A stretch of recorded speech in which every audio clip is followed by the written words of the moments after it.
What's up, guys? For those who don't follow me on Twitter or Instagram, I am going to be uploading daily until November 9th, which is my birthday. Just so you know, I don't want you to be surprised when you see me a lot more than you normally do. Please give this video a thumbs up if you enjoy it. Subscribe if you haven't already. And let's get into this. Sometimes in my day-to-day life, I will get into a conversation with people about drugs. I'll tell them, I honestly feel like drugs saved my life. Along with my kids, my wife, they're kind of what made my life. But I really do feel like drugs saved me from becoming someone I really didn't want to become. I don't think I've ever really told like my story and, growing up and just kind of how I got into doing drugs and, experimenting with substances and stuff like that. So I'm going to tell you that story briefly, and then I'm going to list what I feel are the most important drugs that helped to save my life. So I grew up in Barstow, California. It's a small little town in the middle of nowhere, right in the desert in the middle of LA and Vegas. When I was born, my mom and dad were really, really young, living with my grandma. My dad was basically how I was when I was 20 years old, out partying and, sort of had a foot in the gang life, and my mom stayed home with me for the most part. I also had a younger brother who was actually older than your boy Shadow or my brother Daniel, and he would have been right in the middle of us. His name was Marky. He passed away when I was, I think, like 3 or so. He had some sort of heart condition, and he died when he was only, I think, like 4 months. So when that happened, that totally rocked my parents' life. It totally just shifted how they looked at things. My dad, dove really deep into church, and my mom did as well. And that's totally understandable. I can only give them props for being able to get through that and, just coming out whole again, because I cannot even imagine something like that happening to me. I mean, yeah, it happened to my little brother, but I was so young, I don't remember. So that's a horrible situation that happened, but I feel like it shaped, who my parents were, and that's a big reason why I wanted to talk about it. Anyway, so my parents got really involved into church when I was really young. It was like that all the way up until about 7th grade. Anyway, so we grew up in Barstow. We stayed in Barstow until I was in 5th grade. And I'm sorry, I don't really know the ages. I just go by the grades. So my entire life, my parents didn't really get along. They had a lot of issues. They would constantly fight and argue, and it was horrible. I hated it. Eventually, after 5th grade, my dad decided he wanted to move what we call down the hill, which is like Ontario, Rancho Cucamonga area. And he wanted to open up his own church. He kind of wanted to do his own thing, totally understandable, actually inspirational almost, because he was able to leave his little town that he knew nothing but. He lived in Barstow until he was a grown-ass man, and we moved. So we moved to Rancho Cucamonga. My dad ends up doing his best to open his own church. It doesn't really work out too well. He gets a job with another church. So before I get a little too ahead of myself, the main reason I wanted to go that far back into my history is because I want people to understand kind of who I was. My dad got so deep into church when I was young, he became a pastor, and he was one of the main pastors at this church. My entire childhood life was almost every single day at church, every Sunday for sure. Totally involved in it, and I think that helped to kind of shape my inner heart and my soul in a sense, and made, me very, I would say fragile and sensitive. And it's crazy because even when I was young, I remember thinking like, I don't know if this is for me. Like, it just kind of was something I was kind of always hesitant about as far as just being this hardcore Christian guy. One thing I do want to bring up that I'm really happy about is that my dad was very involved in the church, in the sense that he would do these plays. I think they called them human dramas or something like that. And basically we would put on these shows in front of the church with music and costumes and all these fake guns and stuff like that. And it was really, really, really cool. And I was a part of it. This is I never really think about it, but that's really what inspired me to become what I am. What inspired the Twisted Pictures and all that acting and all that art is really had a big thing to do with the fact that I grew up, doing all this artistic stuff. There were plays that I was in where like I was in front of the entire church basically just by myself, and acting out this random stuff. Like there was this one play where my mom was like an abusive, mean mom, and she watched TV and would never talk to me, and I had to act like I wanted her to take me places and stuff, like crazy stuff like that. And it was like legit acting. And I used to like to improvise a lot. And we even did these things that we called hell houses. They're like kind of like a Christian version of a haunted house. And it was really, really scary. But all that kind of really helped to shape who I am and who I became. Fast forward back to 5th grade, we moved to Rancho Cucamonga. Things seemed to be okay at first, but like I said before, my parents were really never happy together. I mean, from what I saw, and it affected us a lot. In Rancho Cucamonga, eventually everything boiled over and just fell apart. My mom and dad broke up. We moved to Victorville, and all hell broke loose for me. I was in the mind state of I want to fuck up my life, or I just don't give a shit about my life, and I want to do it to spite them, and I want to show them how much they hurt me and how pissed off I am by wrecking my own life. That was legitimately my mind state for years, all throughout high school. I never threw myself into drugs though, as far as when I was, young and in high school.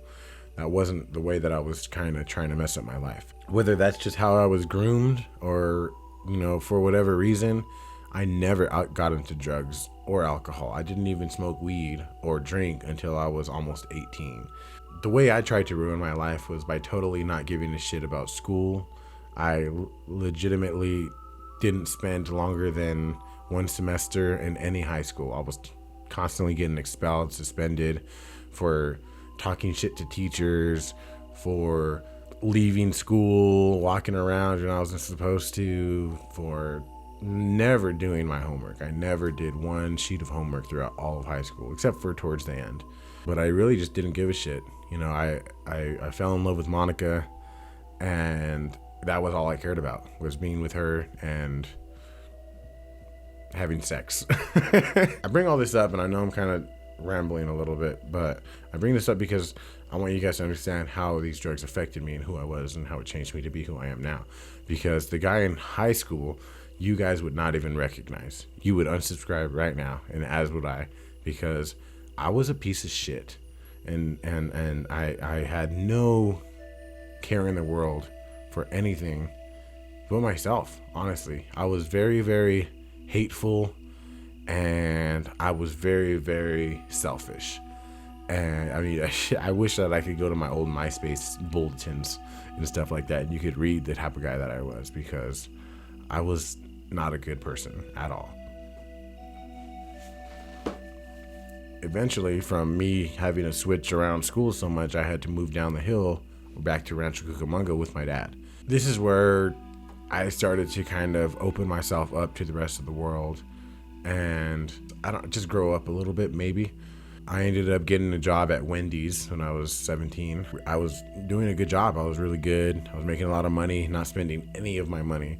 There were literally days I'd look at my bank account and I'd have like my direct deposit, Jack in the Box, my second direct deposit for 2 weeks later. Like, that's how little I spent money. Plus, I wasn't smoking weed or drinking or nothing, so I was just stacking my money up.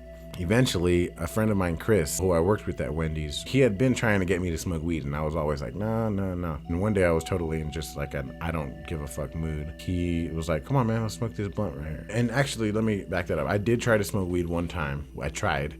We had some garbage, horrible stress weed, and we tried to roll it with computer paper, and we had no idea what we were doing, and that was like a total turn off to weed, and I was like, fuck this is stupid. That was probably like a few months before. Anyways, when my friend Chris asked me to smoke this blunt, I said, yeah. We went to this apartment complex, we smoked a blunt, It was a full gram blunt of sour diesel, which is really, really strong, head high type of shit. And I went crazy. There's a trip story on that if you guys want to hear more about that. Basically from there is where I really feel like I was able to become a better person, and really where I feel like drugs started to save my life. And when I say save my life, I'm not saying that if I didn't start doing drugs, I would have been dead, even though there is a chance. But I feel like had I not started smoking weed and doing drugs, I would have not had the life that I was supposed to have, or that I have now. That's basically where I'm gonna leave the story. Now what I want to do is kind of go down the line of what I feel are the most important drugs that I've ever done and how they helped to save me. I guess I'll go from least important to most important. You may not believe I'm saying this, and I'm kind of shocked to be saying it myself, but I feel like one of the least important substances that I had done that helped to change me or save me was psychedelics. By the time I did psychedelics, I was already a different person. I was already a changed man. I was already better than I was in my younger years. And I'm not trying to take anything away from what I've learned with them or anything like that. I feel like psychedelics definitely helped to shape who I am and how I look at the world and life and how I question things. And I'm always going to be grateful for that. But like I said, it was kind of towards the end of my drug experiences. And that's kind of the only reason why I say it's kind of maybe the least important. I feel like psychedelics helped to shape my view on society, on Earth, inner introspection, being able to kind of just look at myself and be honest with myself, be honest with the world, be honest with other people's opinions, and really do my best to consider things like that. So that really helped with my overall sense of self and sense of life. And like I said, I'm always going to be grateful for that. Next, I would have to say would be ecstasy. Ecstasy really absolutely helped to change who I am and open me up and sensitize me, is that a word? And helped me to really open myself up to other people, because like I said, I was not only an asshole to throughout all my high school years. I did not want to make friends. I did not want to talk to people. I was not that guy who was gonna be your friend. I wasn't. I constantly wore a hood. I constantly had all black on, and nobody could be my friend. And if they did, I was not deserving of their friendship because I wasn't a good person. I had friends who I was totally basically backstabbing. Like, I was a piece of shit. And eventually I did ecstasy, and it just changed me so much, to a sense where I was able to talk to people I never knew, and I was able to just talk to them about life and just be positive with them and just exchange these conversations about probably nonsense, but I just felt a human to human connection with people that I had never felt before. And it totally shaped me and helped me to become more compassionate. It helped me to become more understanding of just the fact that who I was, that I wasn't a good person, that I was very, very full of hate. And I didn't want to be like that no more after taking ecstasy. I took ecstasy before I took psychedelics. I took ecstasy around the time that I started smoking weed. It was very, very important to me. It totally shaped me, and it was very, very dangerous. And I could have taken the wrong pill at any moment. I could have taken too many pills at any moment. There was a point where I was taking like 5 to 6 pills in a night. It's just crazy to think about. It's dangerous, but there's no way I can ever say that I regret it, because it just helped to shape who I am now. So I'll forever be grateful to mdma and to the fact that I did go to all these crazy raves and take all this ecstasy, because if I hadn't done that, who knows who I would be.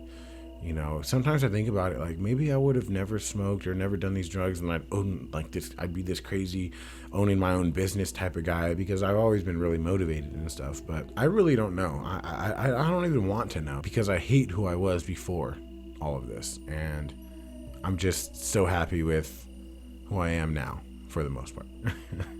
All right, sorry, I know this video is getting kind of long. You guys still there? You still there? Huh? Don't forget to give the video a thumbs up if you enjoy it. Subscribe if you haven't. Check out Patreon. Actually, I'll probably announce in the next 2 days that the store is going to be open too, so you guys will be able to get the new merchandise. So look forward to that. Anyways, So number one, the most important drug that helped to save my life would be marijuana. Absolutely, without a shadow of a doubt, beats everything else by miles. Cannabis has been a lifesaver for me, like an angel, straight up. I really don't want to put out there that it's this miracle plant that's gonna work for everybody, because it's really not. You know, Monica, my wife, she doesn't smoke weed basically at all, because, you know, it affects her the exact opposite that it affects me. But, you know, from the moment I smoked that blunt with Chris when I was 17 until now, you know, I have been totally in love with marijuana. I feel like I learned all these things, you know, with ecstasy and psychedelics and stuff like that. But I feel like weed is what really kind of is that constant reminder. And it's just kind of like, hey, don't forget this. Hey, don't forget that. Hey, chill out, man. It's going to be okay. Don't forget this. And this is for me now. Who knows? It might change in the future. Like I said, it's different for everybody else. But I really, really, really enjoy smoking weed and love, you know, what it's done for me. It really got me out of a lot of things. And I haven't really mentioned this yet, but I was very, very close to like gang life. I was very close to losing myself and raving and, you know, ecstasy and drugs that you shouldn't totally lose yourself in for too long. And I really feel like smoking weed absolutely saved my life for sure, because I would not have continued to be who I am without it. It's, like I said, a constant daily reminder. It's like how I pray now. So it's definitely, oh my God. And honestly, lately I've been really thinking about it, and I feel like I've kind of been taking advantage of it in a sense, and smoking too much. I really don't want that to happen either. And I've definitely been smoking a lot less, you know, rather than smoking constantly all day, like 4 to 5 bowls a day. I'm limiting myself to 1 or 2 towards the end of the day. And I'm starting to see a huge difference in just how much energy I have throughout the day, how much more motivation I have during the day. It's not like the weed would necessarily take away from anything, but it would just take up my time, and it would take up my money smoking that much. And now it's like, okay, I gotta get this done, and then I can enjoy my weed later. And it's been awesome. I've been wanting to make this video for a long time, just to kind of explain why I am who I am and how I became who I am, because I just hate when I hear so many people talking shit about these substances, and who really don't know at all what they're talking about, and who really don't know at all, you know, the positive effects that they can have. You know, like I said, my experience is my experience. It has nothing to do with you guys. I mean, it could be totally different for you. And I was actually very, very, very, very lucky to be able to do these substances amongst other dumbass things, and be able to come out of it and have my family and, you know, be sane for the most part. I'm just totally appreciative, and I'm happy, and it's just really, really good. I'm just totally grateful, and thank you. So yeah, I'm so fucking sorry. I did not mean this to be so long, but I do appreciate you guys watching all the way to the end. I hope you guys enjoy the daily videos for a while. I'm really kind of just testing the waters to see how it works out. Probably won't do daily videos either way, but I'm definitely, you know, experimenting and interested in doing a lot more frequent content, maybe like 5 days a week or something like that. But yeah, thank you guys so much for watching. Smoke something, drink something, and I will see you guys tomorrow. Peace.